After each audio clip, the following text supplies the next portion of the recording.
environnement qui te fait complexer. Des fois, c'est ton environnement qui fait que t'as pas confiance en toi. Parce que par exemple, en tant que femme noire, surtout en tant que femme noire, j'estime que l'une des choses dont tu dois faire le plus attention, c'est ton environnement. Il y a des environnements pour nous. Et là, je pense même pas aux environnements racistes. Je pense aux environnements coloriste. Parce que on le dit pas assez, je trouve, mais en tout cas, c'est mon point de vue. Peut-être qu'il y en a qui seront pas d'accord avec moi. Je suis sûre qu'il y a plus de femmes, en tout cas en France et en Occident, noires, qui ont vécu beaucoup plus de colorisme que de racisme. Même si pour moi, c'est vraiment les deux faces d'une même pièce. Et le colorisme, c'est quelque chose de tellement profond parce qu'en fait, souvent, ça vient de personnes qui ont ta couleur, qui te ressemblent, qui littéralement te ressemble. C'est comme si ton miroir te regarde et te dit « j'aime pas ce que je vois ». Et donc tu peux croire que c'est toi le problème. Alors qu'en fait le problème, c'est la personne qui est en face de toi, qui est complexée, qui a ses problèmes internes. Au lieu de régler ça, cette personne va t'attaquer sur ton physique, sur les préjugés qu'il a au fond de lui sur toi, sur plein de choses, au lieu de régler ses propres problèmes. Pourquoi est-ce que... Parce que le colorisme,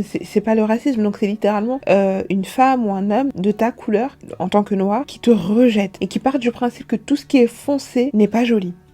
Et tous les clichés qui vont avec. Et en fait, tu te dis, si la personne a des a priori sur ça, les trucs, la personne, en fait, elle veut juste, écoutez-moi bien, j'ai rencontré des gens, comme on dit, qui veut piquer son chien, l'accuse de rage. Si vous êtes, je sais pas en plus qui pourrait tomber sur mon contenu, si vous êtes une jeune fille, et que c'est pour ça que franchement, c'est très difficile même, quand je réfléchis à comment est-ce que mes nièces vont grandir, etc. Je suis vraiment inquiète, et j'aimerais tellement, genre, être plus présente pour elles, pour vraiment leur faire comprendre que peut-être que tu vas grandir et ce sera passager, mais dans un environnement qui pendant un moment va être très hostile pour toi, face à des personnes qui vont te dire des choses qui vont être horribles parce qu'ils n'ont pas confiance en eux. Et je sais pas qu'est-ce qu'on leur apprend à la maison, je sais pas si leurs parents discutent avec eux, je sais pas où est-ce que ça a merdé,